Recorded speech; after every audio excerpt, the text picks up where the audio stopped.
Good evening mga masters! Nagbabalik tayo dito sa ating shop sa Easy Airsofts, Pampanga. And yung unit na i-feature at i-test natin today para kay Master Steven Ang of San Jose, Nueva Ecija. Shoutout sa mga masters natin dyan sa Nueva Ecija. At ang kanyang unit, mga bossing, mga master, ay M4 Reese GBB V3. Ayan mga master. M4 RIS GBB version 3. So this is a gas blowback unit. Ayan o. Kinasa nyo. Talagang functioning siya. So kasama ng order ni Bossing, Vector Optics Maverick. Alright, Vector Optics Maverick. Tapos, ito yun Vector Optics Maverick. So, papakita natin sa inyo pag kinabit din natin siya. And then, dalawang power-up gas. So, ganito po yun. Yung malakas na gas. And then, dalawang Lancer Tactical na 0.30 gram BBs. Okay? So, ngayon, testingin muna natin siya ng stock. Huwag muna natin kabit yung ano niya. Subukan muna natin yung performance ito. So, yung M4 may kasama pong stick type na reloader. So, gagamitin po natin yan. So, lagyan nyo muna ng BBs. Yung stick type na reloader. Yan. So, pwede kayong gumamit ng BB loader sa pagkakarga dito. Pwede rin kamayin. Yan. Tapos, gagamitin nyo tong panulak. Yan. Kailangan nyo po yan. Position nyo siya ng ganyan. Itong may nguso, nandun sa pinakadulo. Pag na-shoot nyo na, pupush down nyo gamit tong panulak. Okay? So, yan. Kita nyo. Push down natin. Hanggang sa pumasok na siya. Ayan. Ayan na yung mga bala. Hindi ko na ilalahat para hindi naman magastos sa BBs. So, yung na-load natin dito mga 15 rounds yun. Pero capacity nito ay 30 rounds. So, lagyan natin ng gas. So, technically dapat power up gas. Pero dahil wala kami nakabukas na power up gas, ang gagamitin lang natin ay green gas number 9. Ay, I'm sorry, green gas number 12. Ito yung black. Okay? So, tingnan natin yung EPS niya dito. So, dito po siya nilalagyan ng gas. Ganito po ang position lagi. Nasa taas ang gas, facing up ang magazine. 1, 2, 3, 4, 5. 5 seconds, pwede na po yun kasi hindi ko naman pinuno. Pero kung pinuno nyo, at least mga 8 seconds siguro mga master. Alright? So, ngayon, salpak natin to. Meron na siyang gas and BBs. Enough power lang. Make sure na hindi siya nalalaglag. Okay?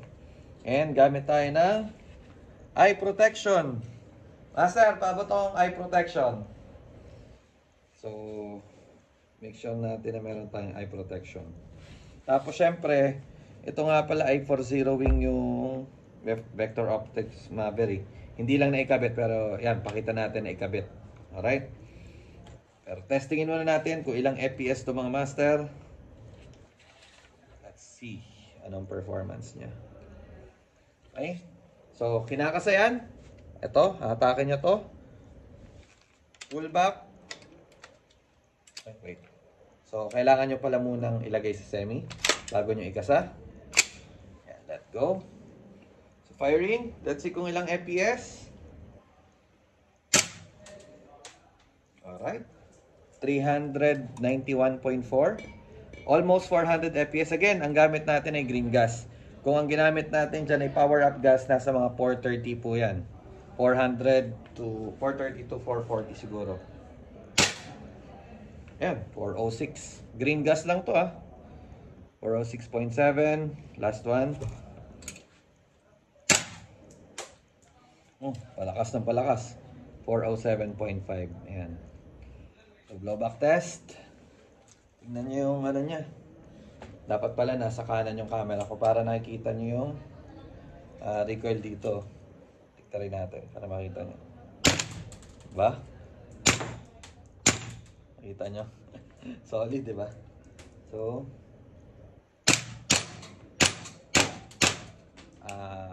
ano natin? Burst fire. Para makita nyo lang. Alright. Pag wala na pong bala, lock yung bolt. Release magazine. Tapos, release the bolt. Pe-press nyo to. Ayan, narinig nyo. And then, press the trigger. So, ito na yung unit ni Sir Steven Ang. Pero bago natin ipadala, papakita ko sa inyo ano yung magiging forma niya pag kinabit na yung Vector Optics Maverick, and ipapasiro din natin mamaya yung unit. So, tanggalin nyo lang to, yung carry handle, ikutin nyo lang po ito. Yan, madali lang naman. Magkabila. Yan, hanggang sa kaya nyo na siyang tanggalin. Okay, yan, natanggal na natin yung carry handle. Ayan, kabit na natin. Naka-QD naman po kasi itong Vector Optics Maverick. So ito po ay shockproof. So mag-hold po ito sa recoil ng GBBR. So yun yung kagandahan nito.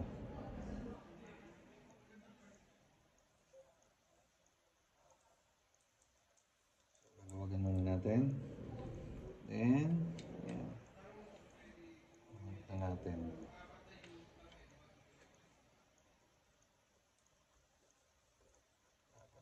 Magandang pwesto. Tapang ka lang ng maganda. Yan, okay? Hindi ko na muna higpitan mga master kasi i-mount para lang makita nyo yung itsura niya. Ayan po, ganyan na yung magiging itsura niya.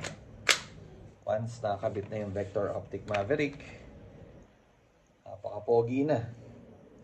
Okay? So, isi-zero na lang po ito. So, thank you once again kay Sir Steven Ang of Nueva Ecija. Mga master, kung trip nyo yung gantong unit, napapapogiin din natin. Lagyan nyo ng mga optics, ng mga flashlight, laser, suppressor. PM nyo lang kami dito sa aming page, Easy Airsoft Pampanga.